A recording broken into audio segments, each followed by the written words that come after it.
Welcome to the channel. Let's make a gluten-free copycat version of an American Italian restaurant classic. Gluten-free Olive Garden breadsticks.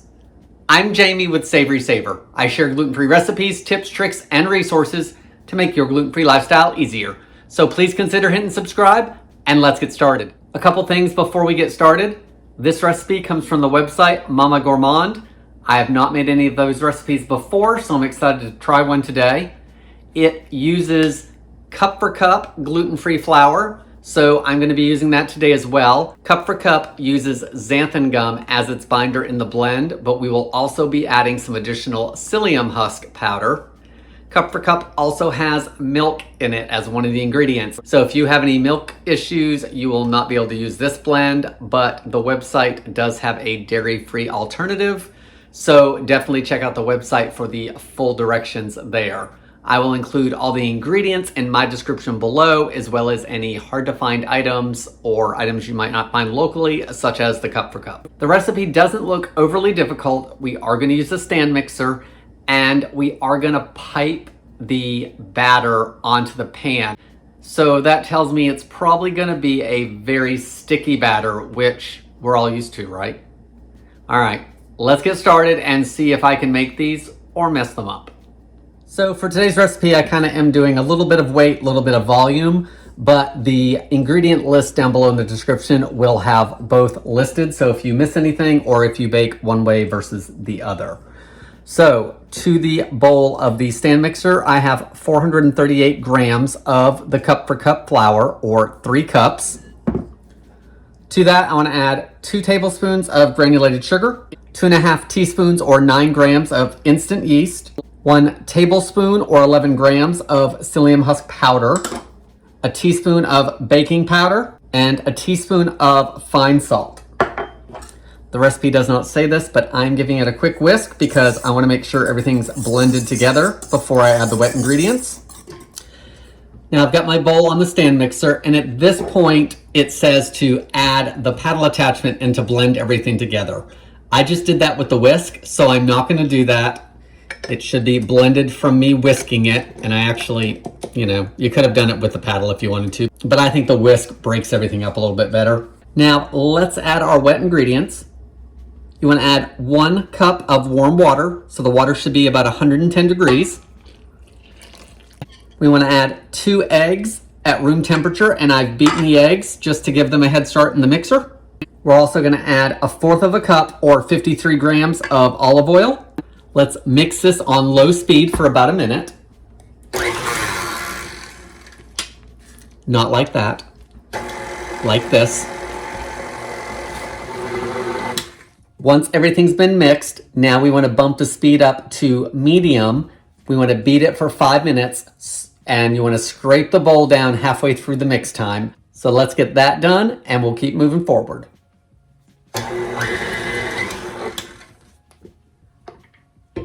Okay, so we're halfway through the mix. It's been 3 minutes. This is a very loose dough at the moment. Definitely more of a sticky batter than a bread dough. But it does look like it's mixing really well, so we'll just hope that it shapes well also. All right, it's been scraped down. Let's beat it for another 2 minutes at medium speed.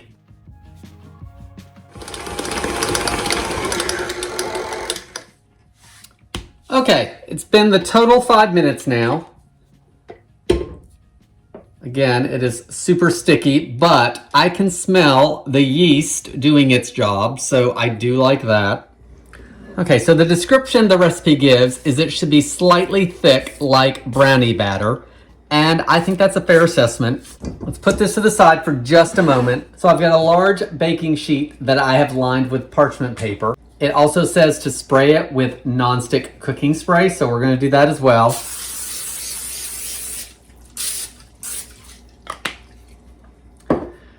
We should get 12 to 13 breadsticks out of this, so if I need another sheet, I'll get one. You want them spaced about 2 inches apart, so I'm not sure how that's going to go yet. So I'll get another pan if I need to. Okay, now we have to get ready to pipe these. So the original recipe says to put the batter in a quart size zip top bag. That looks a little too big for me to go in a quart size bag, or it's gonna be cutting it really close. So I'm gonna use a gallon size bag. I've got it over a measuring cup to hold it open for me, and I've got it wrapped down to make sure the batter stays on this side and not on the side I'm trying to pipe with. So let's see how difficult this is.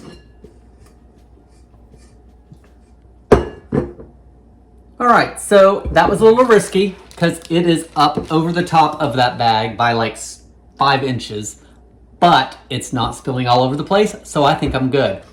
I definitely think you should go with a bigger bag, and this is a 2-cup measuring cup that seemed to work pretty good. Let's pull it up over the top and see if I can still not make a mess. There we go. Yeah, I would go with a gallon bag or a half-gallon bag. I would not go with a 2-quart size. So I'm gonna zip this up. You are gonna need a little air in it, but I'm gonna try to get it all down to a corner first.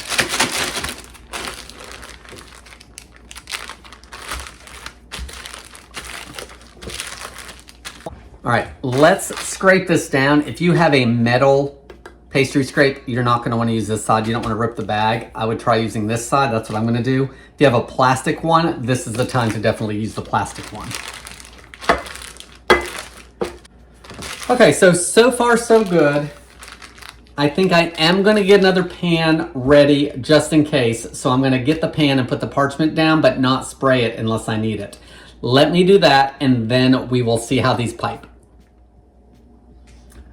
Okay, so I've got my other pan in the back just in case I need it. We want to cut off a corner of the bag, and it says to cut off about 1 inch because they are going to rise in the oven. So if you're going to make a mistake, make the hole too small as opposed to too big. So let's do about 1 inch. Now you want to pipe these in 6-inch strips and leave 2 inches in between each one to allow them to rise while they bake. So let's see how this goes.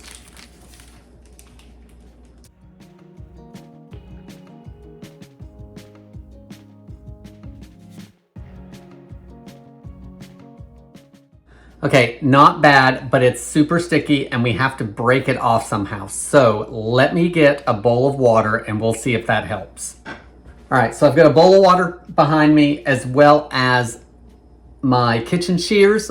So if one doesn't work, we will use the other, but I'm gonna start with the water and try that method first. So let's keep piping.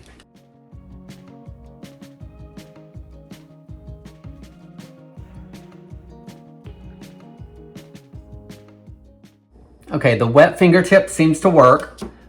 So just do that or oil your finger down or something so you can break them off.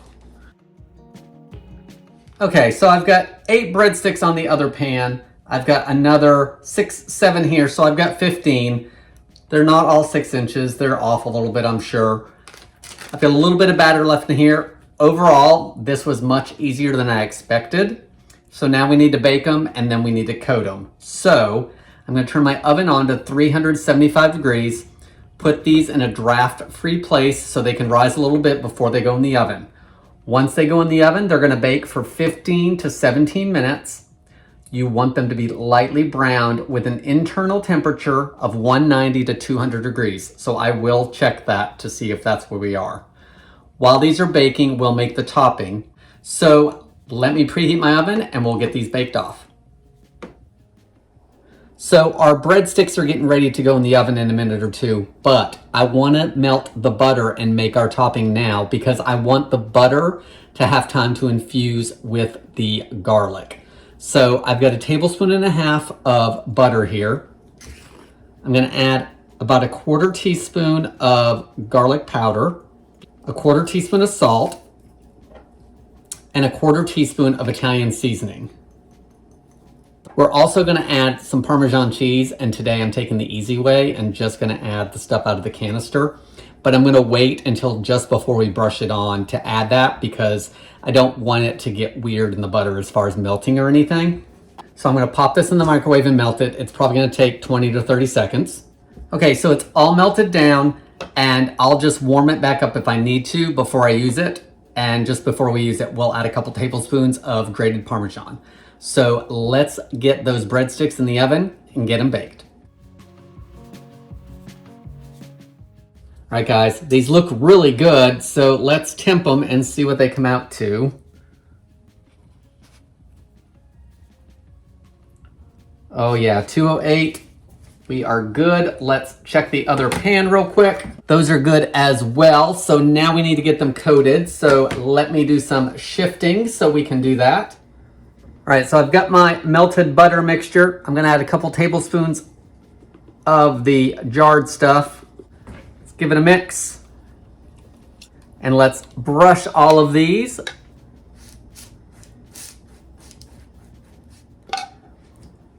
All right, guys. Everything has been coated. Let me snap a couple pictures and we're gonna give these a taste.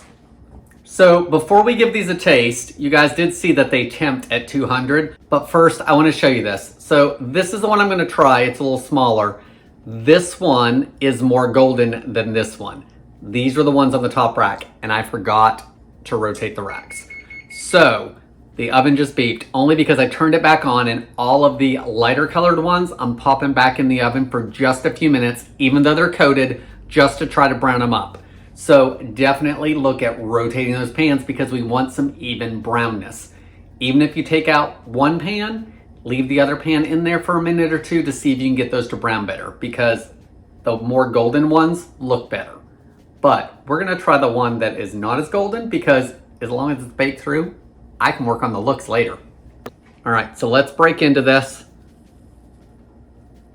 Bread-like consistency from what I can see.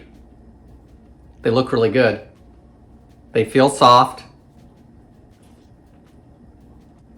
Those are pretty close.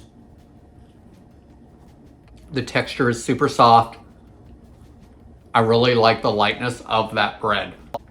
The coating on top could be a little stronger from me. I want a little bit more salt in there. I could actually probably have a little bit more salt in the bread as well. I think it was a teaspoon. I could probably up it just a little bit maybe, or maybe sprinkle some salt just over the tops of these after I coat them with the butter, just to give it a little more salt flavor for me. All right, let me put this down for a second. So let's talk recipe notes. The flour used was cup for cup. I actually think they came out great with a cup for cup. It does have milk in it as one of the ingredients, so you may need to look at other alternatives if you have a milk allergy and can't have dairy for whatever reason. The process was pretty easy. I really didn't have any problems with it. The only thing I did not like about the recipe was it said to put the batter in a quart-sized bag. I do think you need at least a half-gallon sized bag. Do that or the gallon bag. It gives you much more space to work with, so you're not as likely to make a mess. So take that bag, put it around something that it fits, put your batter in there, and go from there. Piping wise, it piped fairly easy. Damp finger helped get the batter off of the edge of the bag, but I really didn't have any problems with it. As far as the size of the breadsticks, make them whatever size you want. The recipe says 6 inches. Do what works for you. If 4 inches works, do that. If 8 inches works, do that. Don't worry about the exact 6 inches. Seasoning, I really liked the garlic Italian seasoning and Parmesan cheese blend, but if you like something a little bit different or a little bit spicier, by all means, change that part up. They are best served warm, of course. Gluten-free especially always typically is. If you are reheating these, you want to wrap them in a paper towel and then microwave them for 10 to 15 seconds to reheat them in the microwave. If you're rewarming them in the oven, you want to wrap them in foil at 350 degrees for 5 to 7 minutes to warm them through in the oven. Leftover breadsticks can be frozen. You want to wrap them individually and then store them in a Ziploc bag and keep them for about 3 months in the freezer. For thawing those breadsticks, you want to thaw them at room temperature for about an hour and then reheat either in the microwave or in the oven. All in all, very good recipe.